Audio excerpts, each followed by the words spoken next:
My dear students, अपने YouTube channel में आपका एक बार फिर से हार्दिक स्वागत है। हमने पढ़ा था पोमोलॉजी के अंतर्गत मैंगो, और मैंगो में हमने देखा था वैरायटियों तक।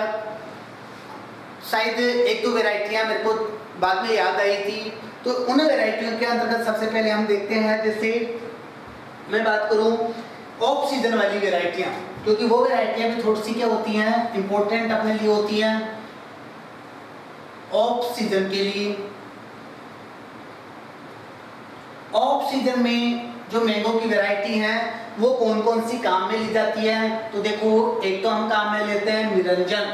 कौन सी वैरायटी काम में लेते हैं? निरंजन। एक काम में लेते हैं मधुलिका, और एक काम में लेते हैं MOCH पास्ट। यानी ऑफ सीजन के अंतर्गत हमने कौन कौन सी वैरायटियां देख ली? निरंजन देख ली, मधुलिका देख ली, और MOCH पास्ट देख ली। इसके अंतर्गत एक वैरायटी और है, वो है दशहरी 51। कौन सी वैरायटी अपने पास में आ जाएगी? दशहरी 51। जो दशहरी 51 है वो किसके द्वारा तैयार की हुई वैरायटी है? कॉलोनल सिलेक्शन के द्वारा तैयार की हुई वैरायटी है। यानी हमने क्या किया था? क्लोन तैयार किया था। तो कॉलोनल सिलेक्शन के द्वारा तैयार की हुई वैरायटी कौन सी अपने पास में आ जाती है? दशहरी 51 वैरायटी काम में आ जाती है। देखिए इसके बाद नेक्स्ट हमारे को क्या करना है, इसके मैंगो के जो इंसेक्ट है, इंसेक्ट पेस्ट के रूप में पढ़ना है, डिजीज है वो पढ़नी है। तो यहाँ हम पहले बात कर लेते हैं मैंगो की, मैंगो के इंसेक्ट और पेस्ट। इंसेक्ट पेस्ट यानी कीटों की बात करूंगी तो सबसे पहले मैंगो में कौन कौन से कीट लगते हैं? तो मैंगो में देखो आम का फुदका लगता है। कौन सा कीट लगता है? आम का फुदका कीट लगता है। दूसरा मिलीबग लगता है, मिलीबग। और तीसरा छाल भक्षक कीट लगता है। कौन कौन से कीट लगते हैं? हमने देखा मैंगो में 3 कीट, जिनमें देखा आम का फुदका, नंबर 2 मिलीबग, और नंबर 3 आपके कौन सा आ जाएगा? छाल भक्षक कीट आ जाएगा। देखो इसमें से यदि आपको पूछा जाए कि मैंगो का मेजर पेस्ट कौन सा है, मेजर कीट कौन सा है, उस कंडीशन में आप क्या बताओगे? मिलीबग बताओगे। अब इनकी बात करें तो जो आम का जो फुदका है, ये फुदका करता क्या है? तो आम का जो फुदका होता है वो क्या करता है? पत्तियों का रस चूसता है। जो भी कोमल पत्तियां और टहनियां होती है उनका क्या करता है? रस चूसता है। दूसरा अपने हमारे पास में क्या आता है? मिलीबग। ये मिलीबग भी क्या करेगा? वो आम का पत्तियों का रस चूसेगा, और क्या करेगा? जो भी कोमल पत्तियां टहनियां हैं उनका रस चूसने का काम करता है। ये क्या करता है? मिलीबग किसके सहारे चढ़ता है? तने के सहारे चढ़ता है। किसके सहारे चढ़ता है?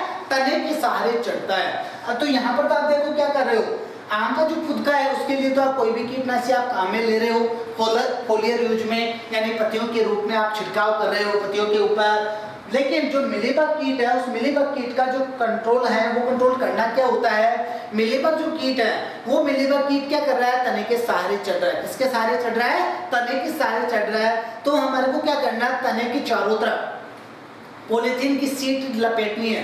चारों तरफ हम क्या लपेट देंगे? पॉलीथीन लपेट देंगे, और पॉलीथीन लपेट के उसके ऊपर क्या कर देंगे? ग्रीस का लेप कर देंगे, जिसके कारण वो क्या करेगा? यानी ग्रीस के चिपक के ही मर जाएगा। ठीक है। उसके बाद बात करूं मैं छाल भक्षक कीट की। तो देखो ये जो छाल भक्षक कीट होता है, ये छाल भक्षक कीट क्या करता है? मैंगो में जो मैंगो का जो तना होता है, उस मैंगो के तने में क्या करता है? यानी छेद करके अंदर घुस जाता है। मैंगो में तने के अंदर क्या करता है? छेद करता है, और छेद करके क्या हो जाता है? अंदर चला जाता है, जिसका अंदर से क्या कर देता है? तने को खोखला बना देता है। आम का जो छाल भक्षक कीट है वो काम ये करता है। अब इसका कंट्रोल हमारे को करना है, तो कंट्रोल करने के लिए आप क्या करोगे? सबसे पहले रुई लोगे, उस रुई को केरोसिन में भिगोगे, और केरोसिन में भिगो के कहाँ पर लगाना है? उस छेद के अंतर्गत लगाना है। छेद के ऊपर केरोसिन का जो रुई का खोआ हुआ वो हमने लगा दिया। उसके बाद में हम क्या करेंगे? उसके ऊपर जो रुई है, उस रुई के ऊपर क्या करोगे? या तो मिट्टी का लेप कर दोगे, मिट्टी का लेप करके आप छोड़ दोगे, जिसके कारण से जो केरोसिन की गंध है वो क्या होगी? यानी उड़ेगी नहीं। कहने का मतलब ये है यहाँ पर। और यहाँ पर जो कीट है वो अंदर ही अंदर क्या हो जाएगा? नष्ट हो जाएगा। तो ये चीज हमने देखी, ये कीट हमारे पास में आए। अब हम बात करें मैंगो के रोगों की बात, इसकी बात करेंगे हम मैंगो के रोगों की बात। इधर लिख देता हूं मैं, मैंगो के रोग हमारे पास में आए तो रोगों के अंतर्गत देखो सबसे पहला जो हमारे पास में रोग आया वो रोग कौन सा आया? Powdery mildew. कौन सा रोग हमारे पास में आ गया? पाउडरी मिल्ड्यू रोग आ गया। ये पाउडरी मिल्ड्यू, पहली चीज तो इसका कवक याद रखोगे, तो जो पाउडरी मिल्ड्यू का कवक है वो है ओइडियम मेंजीफेरी। ओइडियम मेंजीफेरी, ध्यान रखो। पाउडरी मिल्ड्यू जो रोग है उस पाउडरी मिल्ड्यू रोग का कवक क्या होगा? ओइडियम मेंजीफेरी। करता क्या है ये रोग? तो जो भी आम है उस आम की पत्तियों के ऊपर क्या होता है? सफेद रंग का चूर्ण बन जाता है। पाउडरी मिल्ड्यू में होता क्या है? आम की पत्तियों के ऊपर किस प्रकार का चूर्ण बन जाएगा? सफेद रंग का चूर्ण बन जाएगा। नेक्स्ट देखिए, मेंजीफेरी के बाद में एंथ्रेक्नोज, दूसरा रोग हमारे पास में आया एंथ्रेक्नोज, जिसको हम श्याम वर्ण रोग भी कहते हैं। किस नाम से जानते हैं हम? श्याम वर्ण रोग। एंथ्रेक्नोज या श्याम वर्ण रोग के नाम से भी हम क्या करते हैं? इस रोग को जानते हैं। यहाँ बात करें जो एंथ्रेक्नोज है, ये भी एंथ्रेक्नोज भी क्या होगा? कवक के द्वारा हो रहा है। और वहां यहाँ पर कवक का जो नाम है वो कौन सा है? कोलेटोट्रिकम। कवक का नाम क्या है? कोलेटोट्रिकम स्पीसीज। मैंगो का जो कवक होगा कौन से रोग का? एंथ्रेक्नोज का। उस एंथ्रेक्नोज के कवक का नाम क्या है? कोलेटोट्रिकम स्पीसीज। ठीक है, यहाँ तक कोई दिक्कत? ये दो क्या इसमें मुख्य रोग हैं। अब आगे देखिए, रोगों के बाद में हम बात करते हैं इसके फिजियोलॉजिकल डिसऑर्डर की, जो बहुत ही महत्वपूर्ण है, दैहिक विकार। फिजियोलॉजिकल डिसऑर्डर, हिंदी में कह दो दैहिक विकार या टाइके विकार, बहुत इंपॉर्टेंट चीज। दैहिक विकार, देखो मैंगो के दैहिक विकारों के अंतर्गत सबसे पहला जो दैहिक विकार हम पढ़ते हैं वो पढ़ते हैं मैंगो मालफॉर्मेशन। कौन सा पढ़ते हैं?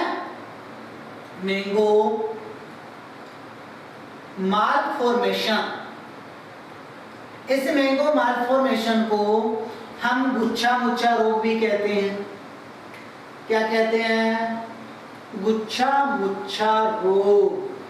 इस गुच्छा मुच्छा रोग को हम पुष्प शीर्ष विकृति रोग भी कहते हैं। तीन नाम हमारे पास में आए, कौन कौन से आए?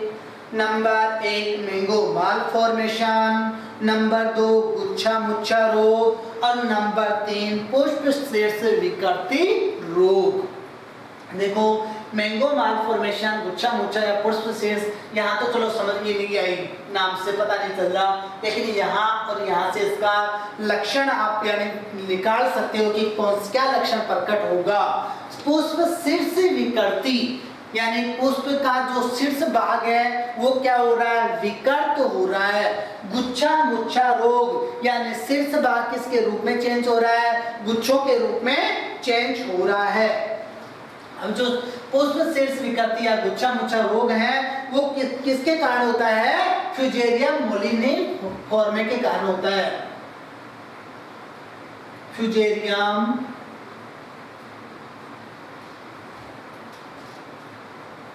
मोलिनीफॉर्मे किसके कारण होता है? फ्यूजेरियम मोलिनीफॉर्मे के कारण होता है। कौन सा? Mango malformation. क्या लक्षण प्रकट हुआ? पुष्प जो शीर्ष पुष्प का शीर्ष भाग था वो विकृत हो चुका, गुच्छों के रूप में परिवर्तित हो चुका। अब गुच्छों के रूप में परिवर्तित होगा तो फल बनेंगे क्या? नहीं बनेंगे। तो यहाँ पर हमने क्या कह दिया? ये रोग हमारे लिए क्या हो गया? हानिकारक हो गया, दैहिक विकार। अब इस दैहिक विकार को कंट्रोल आपको करना है, तो कंट्रोल करने के लिए आपको क्या करना पड़ेगा?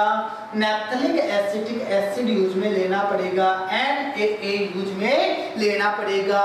कितना लोगे? 200 ppm काम में लोगे। कितना काम में लोगे? 200 ppm आप नैप्थलिक एसिटिक एसिड का छिड़काव करोगे, तब जाके ये रोग क्या होगा? कंट्रोल में आएगा। इसके अलावा इस मैंगो मालफॉर्मेशन के प्रतिरोधी एक वैरायटी है जिसका नाम है शाही सुगंधा। ये भी मैंगो की वैरायटी है भाई, शाही सुगंधा। तो याद रखना, मैंगो मालफॉर्मेशन या गुच्छा गुच्छा या पुष्प सिर से निकलती रोग के प्रतिरोधी वैरायटी कौन सी आ गई? शाही सुगंधा वैरायटी अपने पास में आ गई। दूसरा जो देखिए फिजियोलॉजिकल डिसऑर्डर ब्लैक टेप।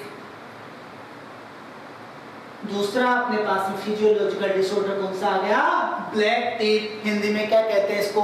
काला धब्बा रोग भी कहते हैं। क्या कहते हैं? काला धब्बा रोग भी कहते हैं। किसके कारण से होता है? तो ध्यान रखिए, SO2, sulphur dioxide, carbon monoxide और बोरॉन की कमी।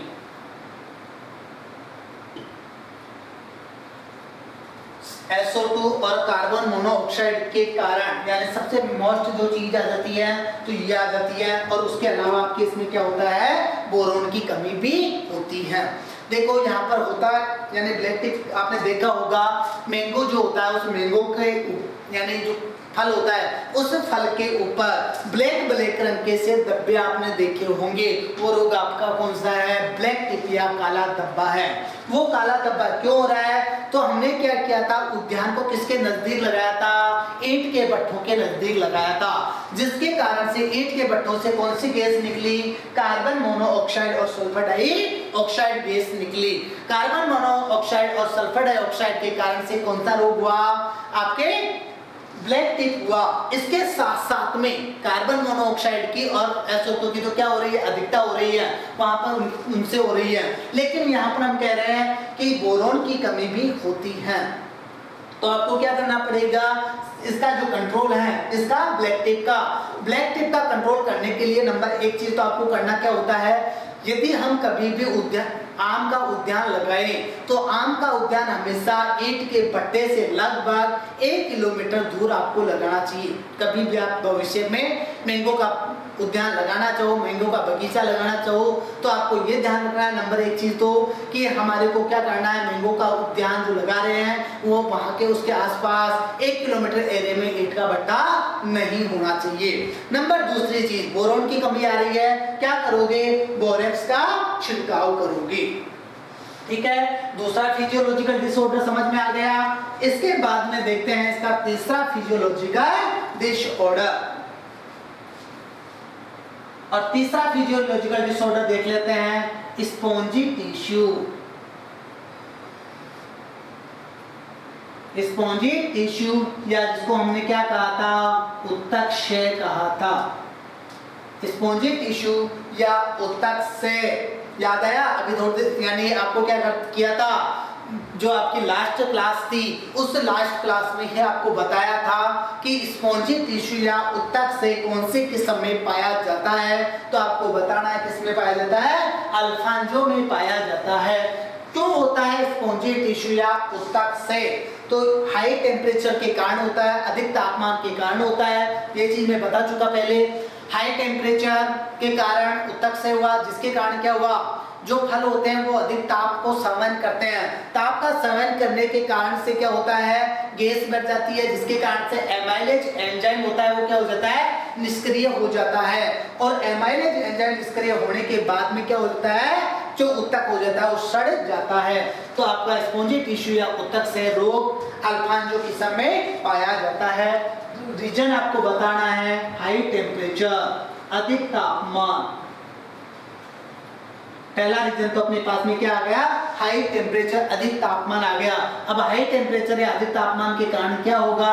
जो इसमें उपस्थित एमाइलेज एंजाइम है, एमाइलेज है वो क्या हो जाता है? निष्क्रिय हो जाता है, अक्रिय हो जाता है, जिसके कारण से आपका उत्तक से रोग होगा। इसके लिए आपको करना क्या है? उत्तक से रोग से, तो इसके उतक से निजात पाने के लिए हमारे को क्या करना पड़ेगा। देखो वैरायटियां आपको पढ़ाई, वैरायटियों में आपको पढ़ाया कि स्पॉन्जी टिश्यू फ्री वैरायटियां कौन कौन सी पढ़ाई आपको पढ़ाई थी। अर्का अनमोल पढ़ाई थी, अर्का अरुणा पढ़ाई थी और अर्का पुनीत पढ़ाई थी। ये तीनों ही वैरायटियां क्या है, स्पॉन्जी टिश्यू फ्री वैरायटियां उतक सेल में नहीं पाया जाता। तो आपको क्या करना है, ये अपनाना है। कौन कौन सी वैरायटियां, अर्का अनमोल, अर्का अरुणा और अर्का पुनीत। ओके चलो, इसके बाद आता है नेक्स्ट नंबर 4 लीफ स्कोरिंग। चौथा दैहिक विकार इसका कौन सा लेते हैं, लीफ स्कोरिंग।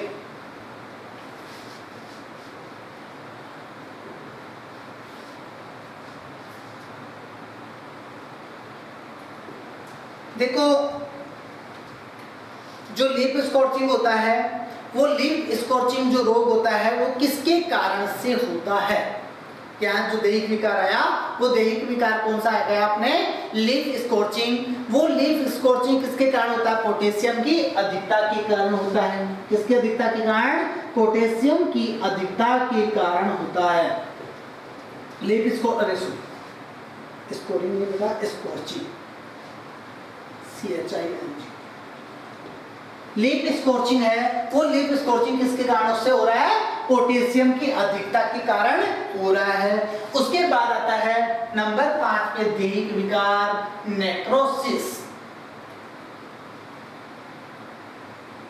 नेक्स्ट इसका फिजियोलॉजिकल डिसऑर्डर हमने कौन सा देखा, नेक्रोसिस। नेक्रोसिस किसके कारण होता है, बोरोन की कमी के कारण होता है। नेक्रोसिस किसकी कमी के कारण हुआ, बोरोन की कमी के कारण हुआ। और उसके बाद में नेक्स्ट जो फिजियोलॉजिकल डिसऑर्डर देखते हैं वो हम देखते हैं एकांतर फलन। लास्ट क्लास में थोड़ा सा हमने इसके ऊपर चर्चा की थी।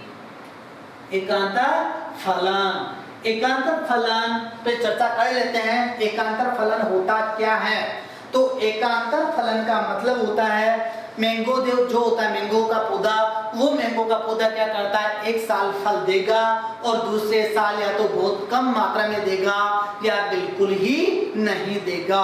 वो क्या कहलाता है, एकांतर फलन कहलाता है। इस एकांतर फलन के अंतर्गत 2 शब्द हमने पढ़े। एक शब्द हमने पढ़ा ऑन ईयर और दूसरा शब्द हम पढ़ लेते हैं ऑफ ईयर।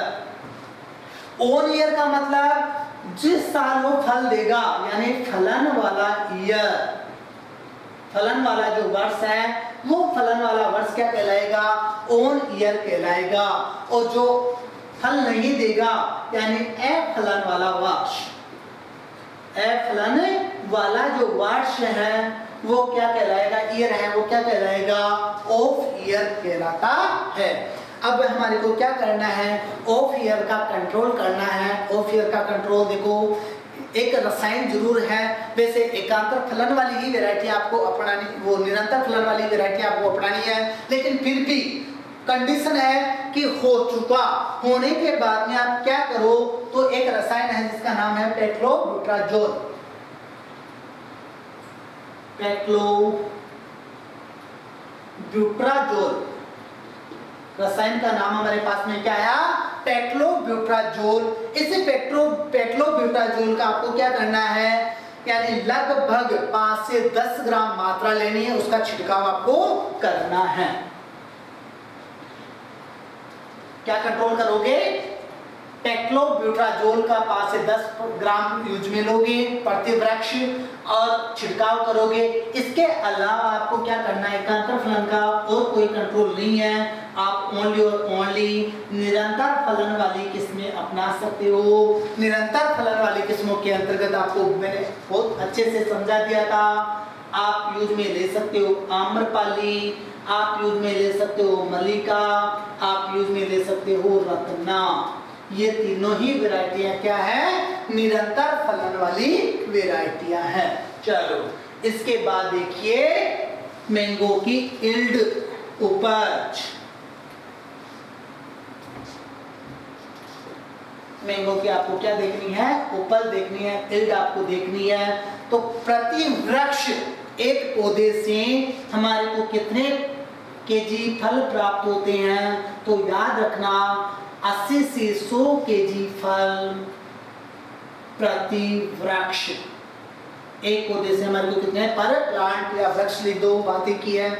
तो एक प्लांट से हमारे को कितने पौधे यानी फल प्राप्त हुए, 80 से 100 केजी फल प्राप्त हुए।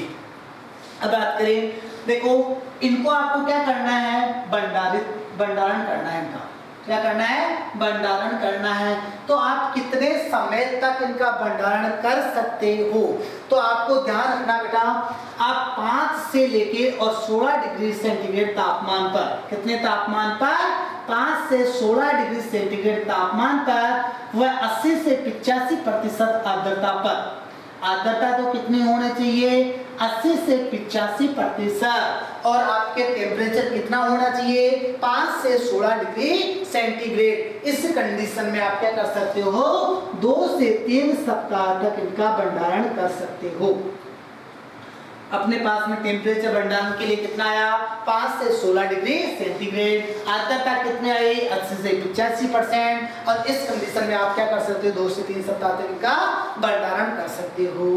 एक चीज और याद रखना, याद आ गई, चलो बता देता हूँ। मैंगो में परागण किसके माध्यम से होता है, मैंगो में जो परागण होता है वो परागण किसके माध्यम से होता है, तो मैंगो में जो परागण होता है वो घरेलू मक्खी के माध्यम से होता है। किसके माध्यम से होता है, घरेलू मक्खी के माध्यम से होता है। ये हमने कंप्लीटली मैंगो देख लिया। आपको इस लेवल तक पढ़ाया है मैंगो को कि यहाँ से आपका कोई क्वेश्चन बाहर नहीं होगा। बहुत अच्छे से आपको वैरायटियां पढ़नी है, बहुत अच्छे से जो भी चीज आपको पढ़ाई है वो उनको आप बहुत अच्छे से तैयार करोगे। ये आपका जो भी हमने मैंगो पढ़ा, इस मैंगो का यानी आप जेट के साथ साथ सुपरवाइजर में कंप्लीटली, हालांकि देखो जो चीज मैं हमेशा पढ़ाता आया हूँ वो चीज आपको ऐसे ही मैंने पढ़ाया है, जेट और सुपरवाइजर को लेके ही पढ़ाया है। कोई भी चीज आपको मैंने छोड़ी नहीं है। तो आप क्या करो, यानी सारे वीडियो को कंप्लीटली देखा करो। एक तो आप क्या करते हो, 2 मिनट देख के उसको छोड़ देते हो। अरे उसका फायदा क्या है, जब हम इतनी मेहनत से आपको पढ़ा रहे हैं, जब क्लास में इतनी मेहनत से लेता हूँ तो कम से कम उसका मुझे रिस्पॉन्स भी दिया करो। आप देखो बेटा एक चीज आप हमेशा ध्यान रखोगे कि उस चीज हमारे को क्या होगा, मजा तब आएगा पढ़ाने में जब आप लोग क्या करोगे, उतने ही ज्यादा यानी एक्टिव होकर आप उसका अच्छे से रिस्पॉन्स दोगे, तब जाके हमारे को क्या होगा, यानी पढ़ाने का थोड़ा सा मजा आएगा। देखो हर चीज में एक वो होता है कि इंसान ज्यादा एक्टिव होकर कब पढ़ा सकता है, जब अगला इंसान उससे क्या होता है, बेटर एक वो दे, रिजल्ट दे, तब जाके हम क्या होता है, टीचर को भी पढ़ाने का बहुत ज्यादा वैसे होता है, मजा आता है। तो आपको क्या करना है, जो भी आपकी क्लास है उस क्लास को कंप्लीट देखनी है और कंप्लीट देख के आपको क्या करना है, एक अच्छा रिस्पॉन्स आपको देना है। ठीक है, जो भी अपने नेक्स्ट यानी फ्रूट्स लेंगे वो हम क्या करेंगे, नेक्स्ट लेक्चर में लेंगे, नेक्स्ट सेशन में लेंगे। Okay, thank you.